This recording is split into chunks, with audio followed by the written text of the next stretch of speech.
Rennes-le-Château et ses alentours. Des milliers de livres, de films, de documentaires, d'articles sur Internet traitent de l'affaire de Rennes-le-Château. Et pourtant, son mystère reste entier, malgré les innombrables possibilités qu'ont proposées les chercheurs, sérieux ou non, pour apporter une réponse.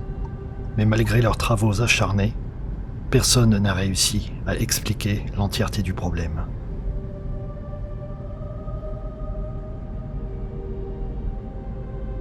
Écoutant, regardant et lisant de nombreux rapports sur l'affaire, j'ai décidé de partir sur les lieux, voir de mes propres yeux tous ces endroits qui recèlent le mystère, afin de créer ma propre opinion sur l'affaire.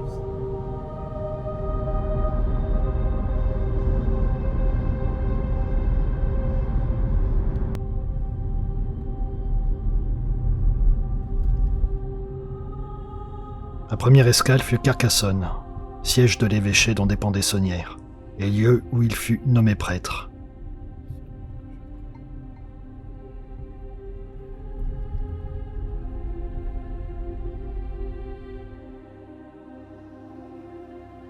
J'en profitai pour visiter la ville, les étranges gargouilles de l'église Saint-Vincent,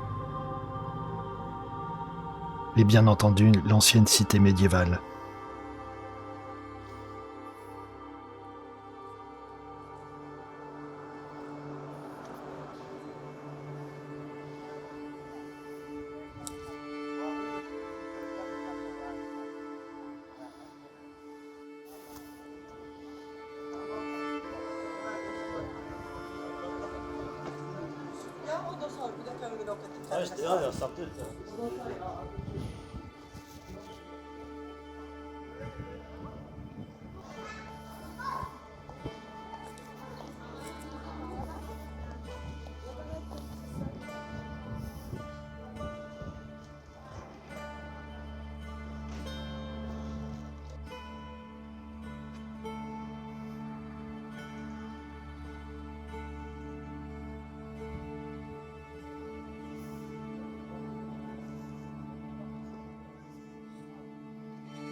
Étant sur place, je décidai de visiter le musée de l'Inquisition, période trouble de l'histoire, où la torture et les châtiments étaient de pair avec l'Église. Combien d'innocents sont morts, accusés à tort, qui ne parleraient pas sous la torture ?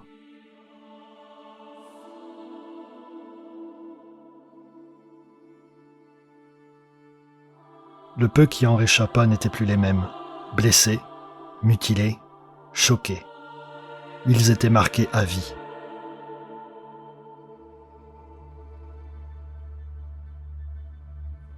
Sous l'égide du devoir, l'Église pouvait utiliser tous les moyens à sa disposition pour débusquer le mal, disait-il.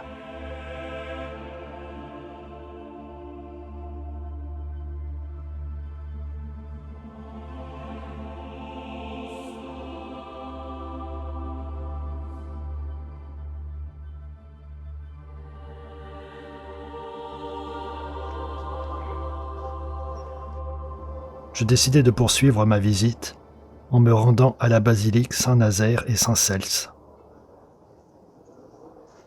Le premier acte authentique mentionnant cette église date de 925. En 1096, le pape Urbain II vint à Carcassonne et bénit les pierres de cette cathédrale.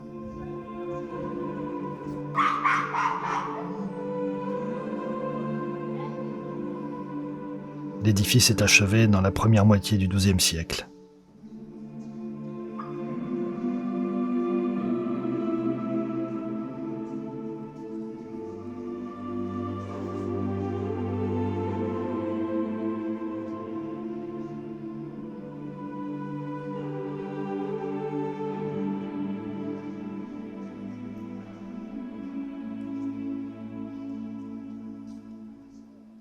Remanié plusieurs fois, l'édifice perd son statut de cathédrale en 1801 au profit de l'église Saint-Michel située dans la Bastide.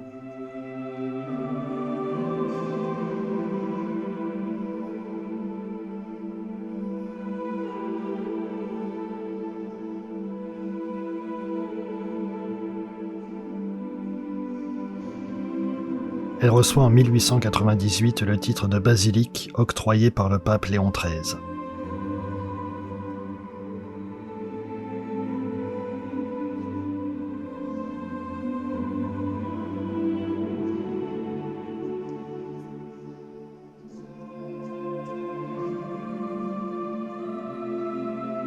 Quelle merveille!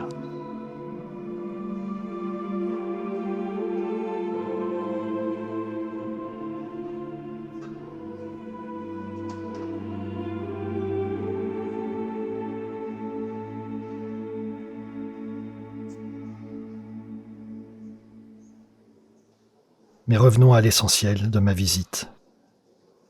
Ce qui justifiait mon arrêt à Carcassonne fut l'église Saint-Michel.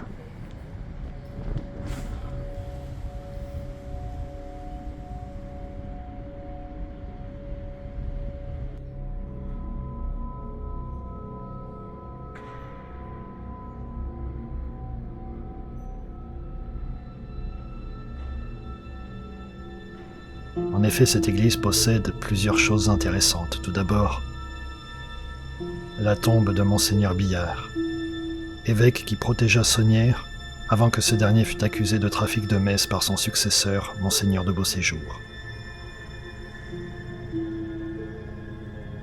Mais ce n'est pas tout. J'avais vu dans un ancien documentaire que cette église possédait quelques surprises. Sur la pierre tombale de Monseigneur Billard, 2 détails ont retenu mon attention. Le premier, c'était la date de sa mort, le 17 janvier. Date qui revient souvent dans l'affaire Sonnières. Et le second est le nom de cet évêque. Son nom complet, Félix Arsène Billard. Détail curieux car dans cette même église se trouve le buste d'un chanoine aux côtés de Saint Jean-Baptiste, Saint Lupin. Comme beaucoup avant moi, je ne pouvais pas m'empêcher de penser au héros de Maurice Leblanc, Arsène Lupin, gentleman cambrioleur. Plusieurs clins d'œil à l'affaire de Rennes-le-Château apparaît dans l'œuvre de Maurice Leblanc, qui, né en Normandie, à Rouen, mais qui décède à Perpignan. Curieusement. Savait-il des choses? Possible. Tout comme Jules Verne. Ces 2 auteurs pouvaient être ce qu'on appelle des initiés, c'est-à-dire à connaître certains mystères. Jules Verne. Voyage au centre de la Terre ou, roman moins connu mais tout aussi intéressant, Clovis d'Ardentor. Titre pouvant rappeler le célèbre roi des Francs Clovis et d'Ardentor leur ardent d'un trésor.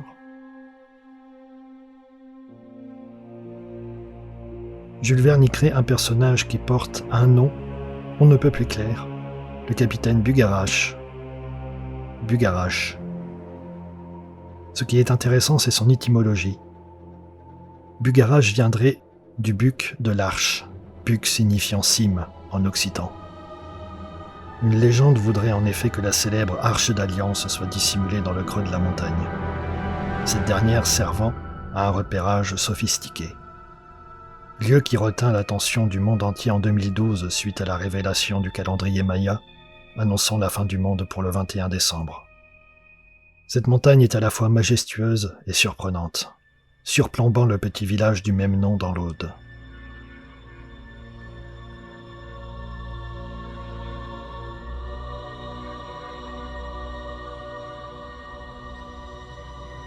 Phénomène géologique rare, le pec de Bugarache possède la particularité d'être formé par un pli anticlinal, totalement inversé.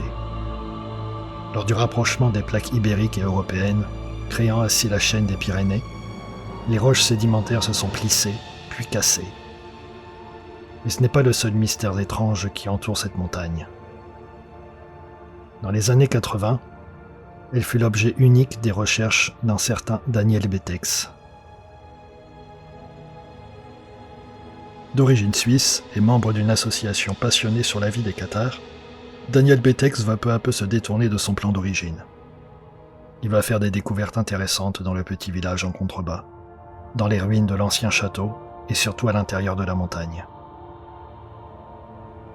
Dans l'ancien château, il dépoussiéra de vieilles gravures étranges, qui fit relever par un architecte.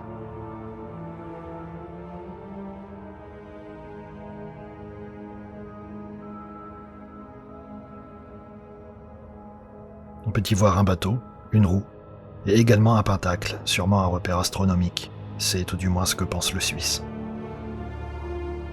Ces étranges détails, il va le retrouver dans la petite église du village.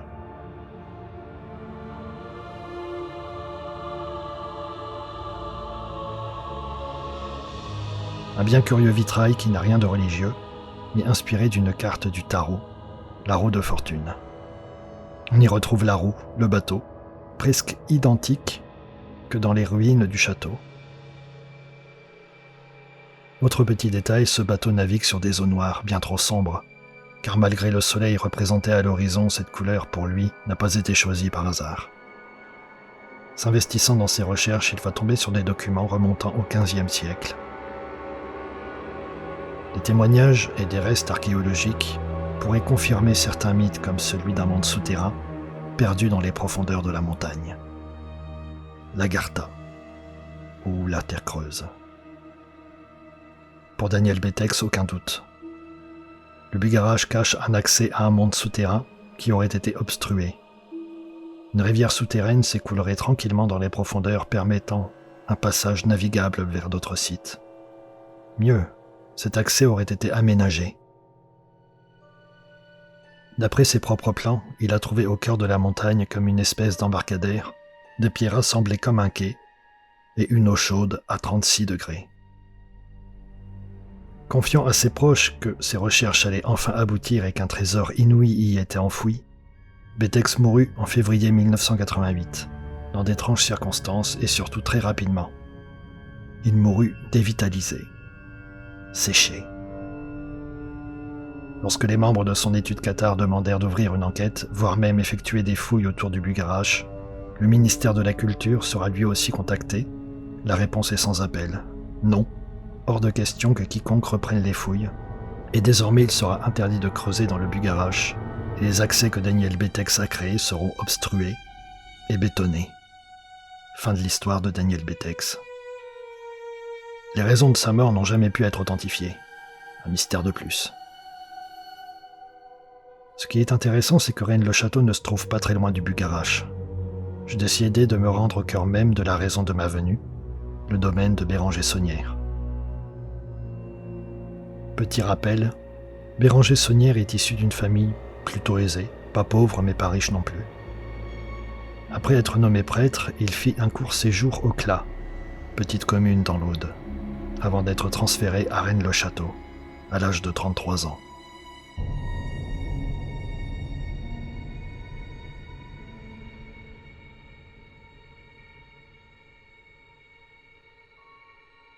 Arrivé sur place, il trouva une église en ruine, délabrée, et en instance de démolition. Pas de presbytère non plus.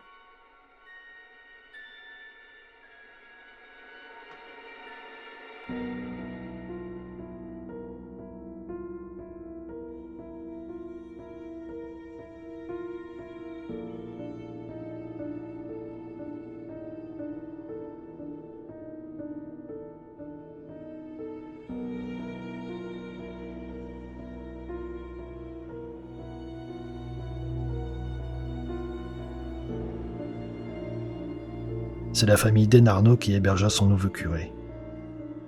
Leur fille, Marie, deviendra la gouvernante et la confidente de l'abbé jusqu'à sa mort en 1917.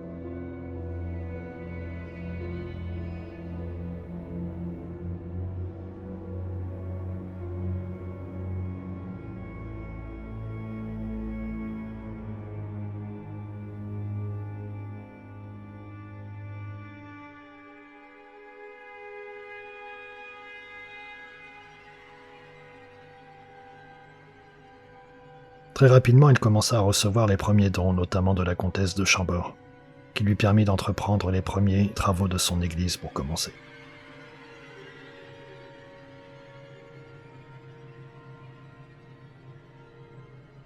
C'est là que l'histoire commence.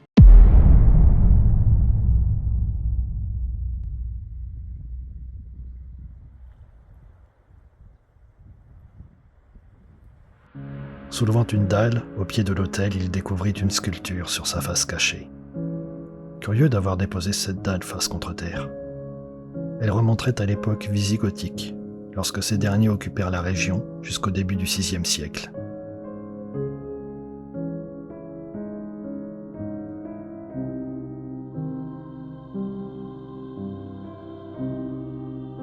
Détail important, le 24 août 410, Alaric, roi des Visigoths, fâché que l'empereur Honorius n'eût pas versé le tribut demandé, s'empare de Rome. Pendant 3 jours, ses troupes vont piller et massacrer à qui mieux mieux. 40 000 Romains sont réduits en esclavage. Leurs routes vont les mener jusqu'à Toulouse, emportant les trésors, notamment celui du temple de Jérusalem que l'empereur Titus emporta avec lui en l'an 70 après Jésus-Christ. On perd toute trace de ce trésor à Carcassonne. Sous cette dalle, il gratta la terre et découvrit une houle, petite marmite, remplie de ce qui semblait être des pièces d'or. Ses ouvriers, demandant à l'abbé ce qu'il avait découvert, leur fit cette simple réponse. « Des médailles de Lourdes », répondit-il, mettant fin à la curiosité de ses ouvriers, mais qui commença à éveiller leurs soupçons. Ce qui se confirma lors de la seconde découverte. Un mystérieux parchemin dans un pilier en bois, trouvé par Antoine Captier, qui le remit à l'abbé. Ce dernier va prendre une étrange décision. Il congédia ses ouvriers et s'enferma pendant 10 jours dans son église. Sans doute essaya-t-il de trouver autre chose. Mais que contenait ce parchemin? La mairie demanda une copie de documents que Saunière va fournir, mais disparut des archives de la mairie. Pourquoi? Par qui? Nul ne le sait. Il engagea une autre équipe de maçons pour poursuivre ses rénovations et devient de plus en plus mystérieux.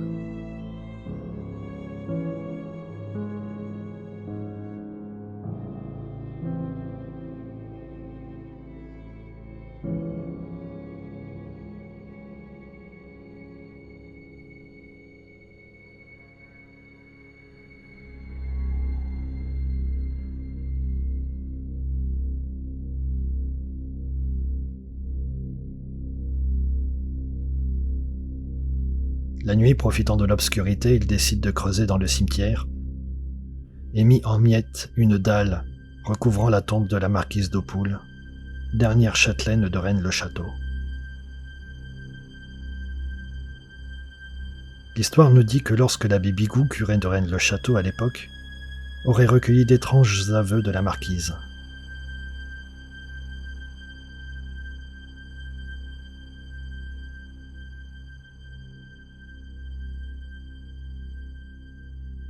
Il aurait été l'auteur de cette dalle. On y retrouve, en plus de quelques fautes d'orthographe, la date du 17 janvier, le T de 7 qui a été déplacé, et cette étrange coupure dans la phrase « Requiescat in pace ». Pourquoi cette étrange coupure? Apparemment, Saunière aurait compris le message de son prédécesseur. Il détruisit la dalle, ne permettant à personne de pouvoir la déchiffrer, mais ignorant qu'avant son passage, un ingénieur en a fait la copie, raison pour laquelle nous savons ce qui était marqué. Abbé Bigoud, un étrange prêtre lui aussi.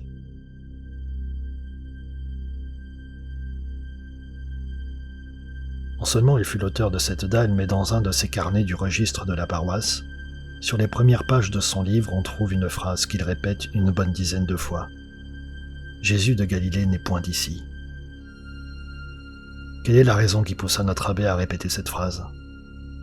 On sait que l'abbé Bigoud, refusant de se plier aux restrictions de la Révolution, quitta la France vers l'Espagne, qui à l'époque n'était qu'à une 50aine de kilomètres environ, et mourut en Espagne.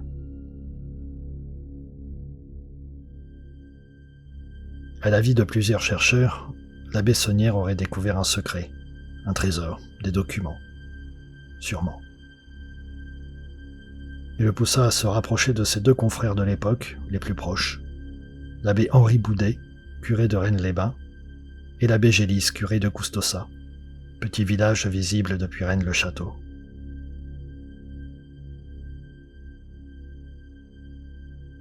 L'abbé Boudet fut remarqué par son étrange livre, La vraie langue celtique et le cromlech de Rennes-les-Bains. Cet ouvrage est curieux sous bien des aspects. À travers les 310 pages de son livre, l'abbé Boudet écrit que l'origine de toutes les langues sur Terre est l'anglais moderne.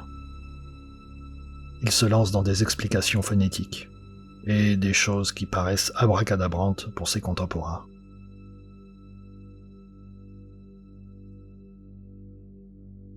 Boudet, un érudit parlant plusieurs langues et ayant une connaissance assez pointue, a sorti un livre loufoque et vite tourné en dérision.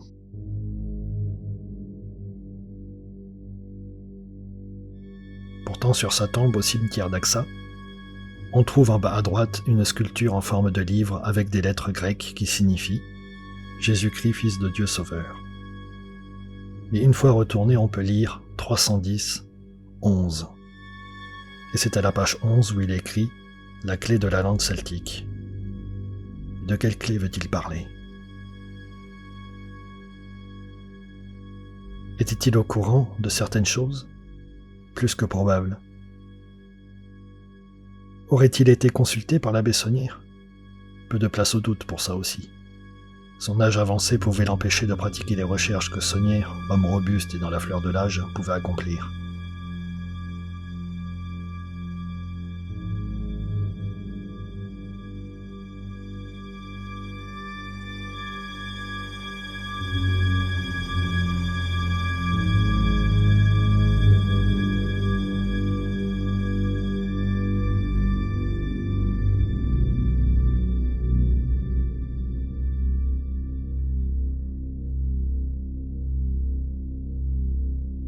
Mais jamais 203 comme on dit, car se joint au duo un étrange abbé, encore, l'abbé Antoine Gélis, curé de Coustossa.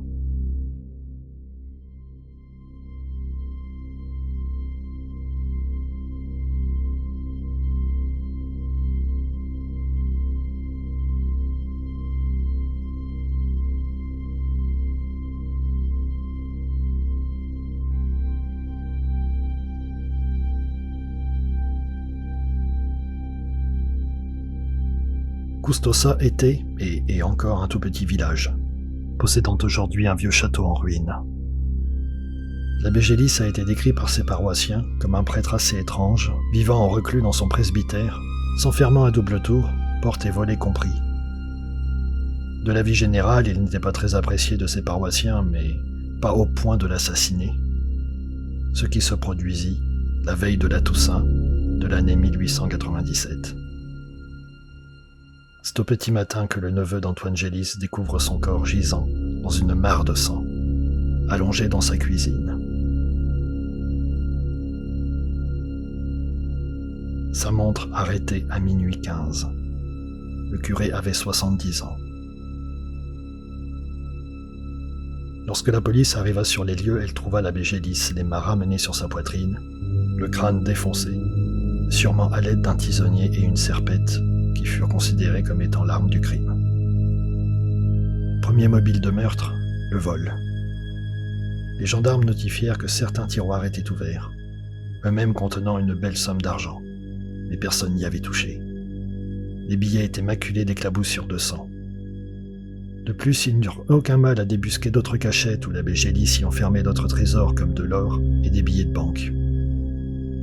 L'hypothèse du vol serait à exclure. Ils ont retrouvé au premier étage une serviette dont la serrure avait été forcée. Des documents auraient disparu. Personne ne le sait. Pour cela, il aurait fallu savoir si cette serviette contenait des documents ou pas, mais personne pour le confirmer. De plus, il n'y a aucune trace d'effraction. Pour les paroissiens, comme pour la police d'ailleurs, aucun doute. L'abbé connaissait son assassin.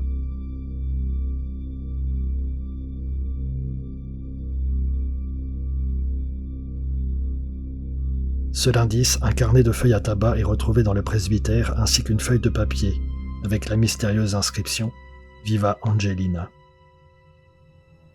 La gendarmerie soupçonna rapidement le neveu qui fut vite écarté de l'enquête. Mais très vite les solutions s'amenuisent et l'enquête est classée sans suite par la cour d'appel de Montpellier. L'enquête est alors appelée un cold case, une affaire non résolue.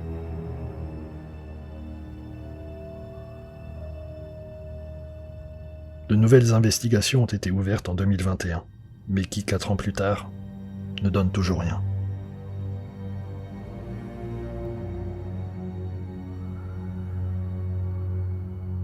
Toutefois, les hypothèses ne manquent pas. Gélis, Boudet, Saunière, 3 abbés unis pour le meilleur et pour le pire. Tous 3 étaient, si l'on peut dire, cul et chemise, et tous 3, sans qu'on puisse l'expliquer, avaient amassé une petite fortune. Partageait-il un lourd secret qu'Antoine Gélis aurait voulu divulguer? Mais c'est une des hypothèses qui a toujours cours. Le célèbre abbé de Rennes-le-Château aurait-il eu intérêt à faire taire son alter ego? Le curé de Custossa ne fumait pas. Or, il flottait une odeur de tabac dans le presbytère. L'abbé Saunière, en revanche, était un fumeur.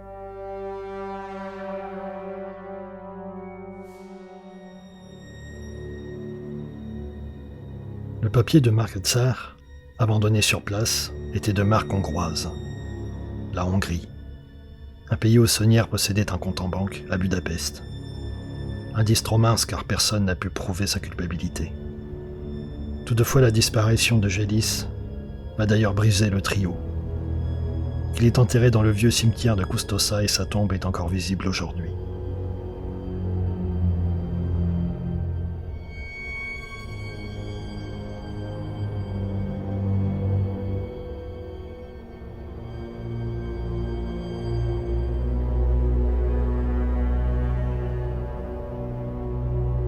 Revenons à l'église de Rennes-le-Château et à ses décorations chargées et surprenantes à la fois. Première chose étrange, sur le toit du porche de l'église est inscrit « Terribilis est locus iste ». Ce lieu est terrible. Référence à la Bible, soit. Ou s'agit-il d'autre chose? La deuxième chose surprenante et qui ne se fait pas attendre est le diable à l'entrée de l'église.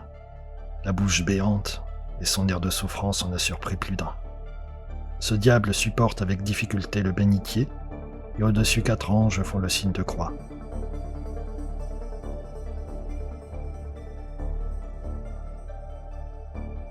En dessous cette phrase, par ce signe tu le vaincras. Le diable? Message signé BS, comme pour dire Béranger Saunière? Ou autre chose? La position de ce diable est très intéressante. Il est comme assis, sans siège.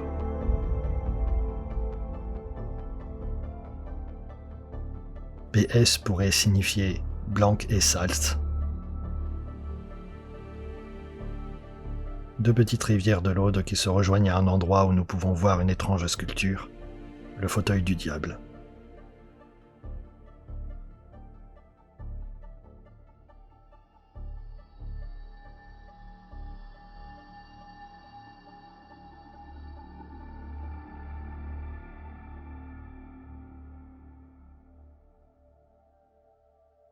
Certains disent que ce démon serait Asmodée, qui défia Salomon mais que ce dernier vainquit, et l'obligea à construire son célèbre temple à Jérusalem.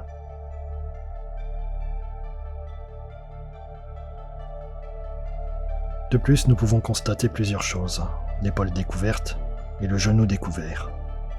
Curieusement, dans la franc-maçonnerie, dans le rite d'initiation où le profane deviendra un initié, un nouveau venu dans la confrérie, ce sont le même genou ainsi que la même épaule que l'on découvre.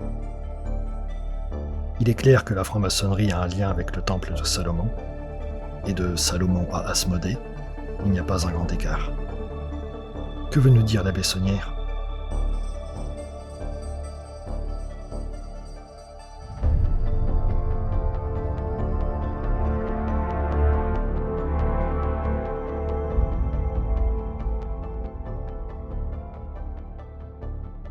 Sous l'aile du diable, des griffes étranges apparaissent.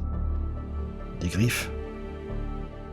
Ou une très vieille inscription hébraïque qui certains traduisent par Jésus, Et les surprises ne s'arrêtent pas là. En haut du confessionnal, on peut voir une sculpture représentant un berger avec sa brebis. Des interprétations disent qu'il s'agit du berger Paris, qui vers 1645 trouva un trésor dans un avenne en allant porter secours à une de ses brebis. Encore une histoire de trésor. Et les choses étranges vont se poursuivre. Au-dessus du confessionnal, une sculpture unique au monde. On y retrouve Jésus au centre et en hauteur. On y retrouve le Pentacle. En contrebas, un sac. Mais ce n'est pas tout. Sur la droite, on peut voir un ecclésiastique avec un parapluie, penché devant une étrange pierre. Cet ecclésiastique serait l'abbé Saunière lui-même. À droite, sur le mur, première statue du baptême de Jésus. Au-dessus, une étrange peinture qui ferait penser à la Rose-Croix, ordre hermétiste chrétien, dont les premières mentions remontent au début du XVIIe siècle et qui, comme la franc-maçonnerie, possède des grades, des degrés autrement dit. Sauf que la Rose-Croix en possède 12 et la franc-maçonnerie 33. Le chemin de croix, quant à lui, vient de Toulouse, l'établissement Giscard, spécialiste du statuaire religieux et franc-maçon. Certains observateurs affirment que le grand chemin de croix de Rocamadour est identique à celui de Rennes-le-Château. Autre chose étrange, ce chemin de croix est présenté à l'envers. Volonté de l'abbé Saunière. Sur l'ancienne tombe de l'abbé, on pouvait lire sur la croix l'épitaphe INRI, le motif de la condamnation de Jésus, Iesu Nazarenus, Rexio Deorum, Jésus de Nazareth, roi des Juifs. Le N était inversé. Autre inversion, l'ancien pilier de l'autel que Saunière mit à l'extérieur sur lequel trône une statue de la Sainte Vierge est lui aussi inversé. Les lettres alpha et oméga le prouvent. Mais la croix en ce milieu est elle aussi, par conséquent, inversée. Pourquoi ? La croix inversée en général n'est pas considérée comme étant très catholique de la part d'un prêtre. De plus, les étranges statues de part et d'autre de la nef nous offrent un acronyme très intéressant. En traçant un M, nous trouvons les statues de Sainte Germaine, Saint Roch, Saint Antoine l'Ermite, Saint Antoine de Padoue, et enfin sur la chaire, Saint Luc. G, R, A, L. Graal. Le Saint Graal. La seule statue qui n'est pas prise en compte, c'est Sainte Marie-Madeleine portant un calice. Sainte Marie-Madeleine, dont l'Église lui attribua le rôle de la prostituée repentie, ce qui est absolument faux. Elle a été la disciple de Jésus-Christ, la première personne à qui Jésus est apparu à la suite de sa résurrection. Pourquoi l'Église ne nous a pas dit tout simplement la vérité sur elle ? Est-ce que Sainte Marie-Madeleine gênait ? Possible. Aux abords de l'autel, de chaque côté, 2 statues représentant Saint Joseph et la Sainte Vierge, mais qui, curieusement, portent chacun l'enfant Jésus. Normalement, et pour en avoir fait des églises, je voyais soit Saint Joseph avec l'enfant Jésus, soit la Sainte Vierge, mais jamais les deux. Ce n'est pas le seul endroit où nous voyons un double, mais laissons ce petit détail de côté. Saint Antoine de Padoue est quant à lui mis à l'honneur dans son église.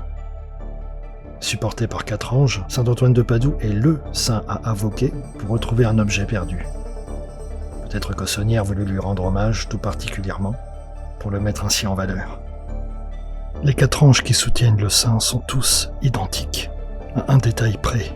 L'ange face au mur a le visage tourné vers le cimetière. Saunière voudrait remercier Saint Antoine pour l'aider à avoir retrouvé quelque chose qui se cachait dans le cimetière. Aujourd'hui, ce dernier est interdit aux visiteurs. Tout au moins à ceux qui n'ont pas un membre de sa famille enterré ici. Au-dessus du cimetière et en dessous de la croix, une tête de mort. On ne voit pas ça tous les jours.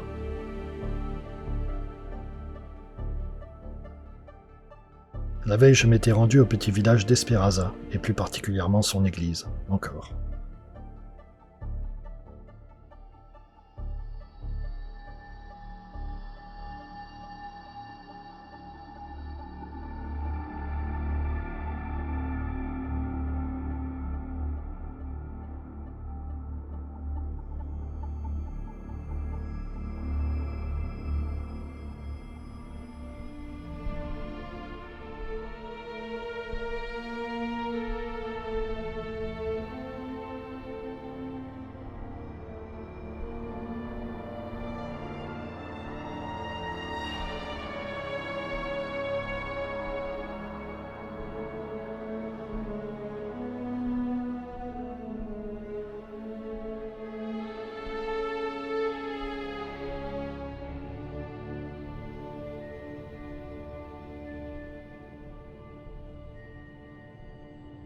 Une plaque commémorative près d'une chapelle latérale attira mon attention.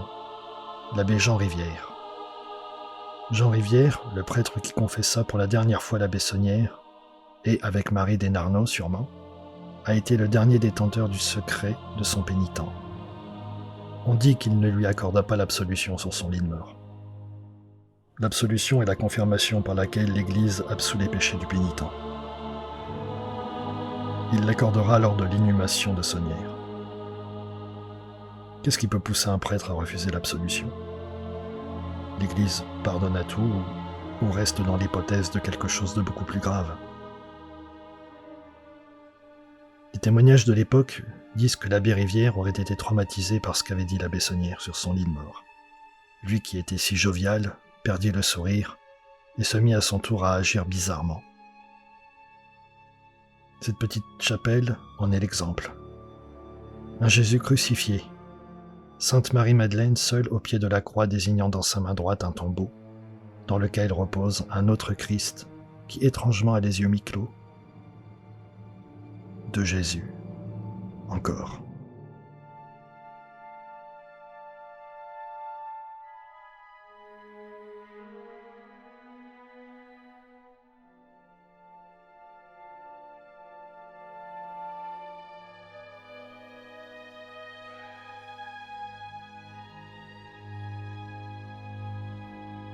En face de ce décor, l'autel peint en noir, couleur de la mort. On retrouve le crâne avec les os en croix, rappelant l'entrée du cimetière à Rennes-le-Château.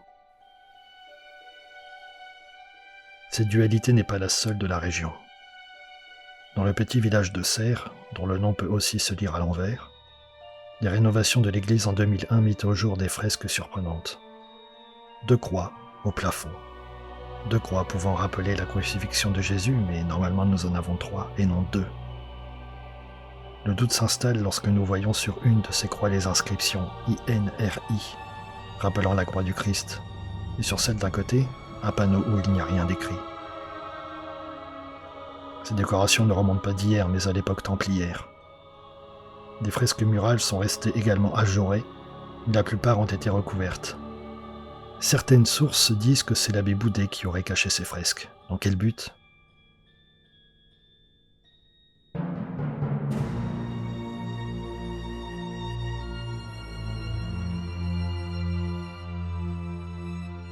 Le domaine de la Bessonnière est tout aussi impressionnant que son église.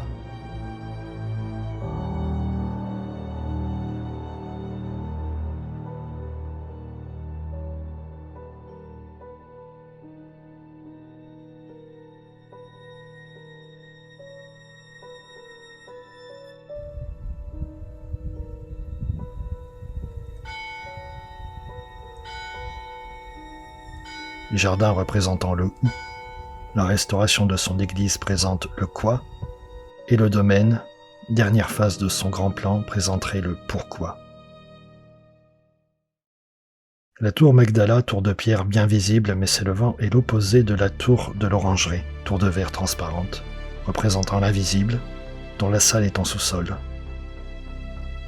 Un dualisme évident pour celui qui veut se donner la réflexion.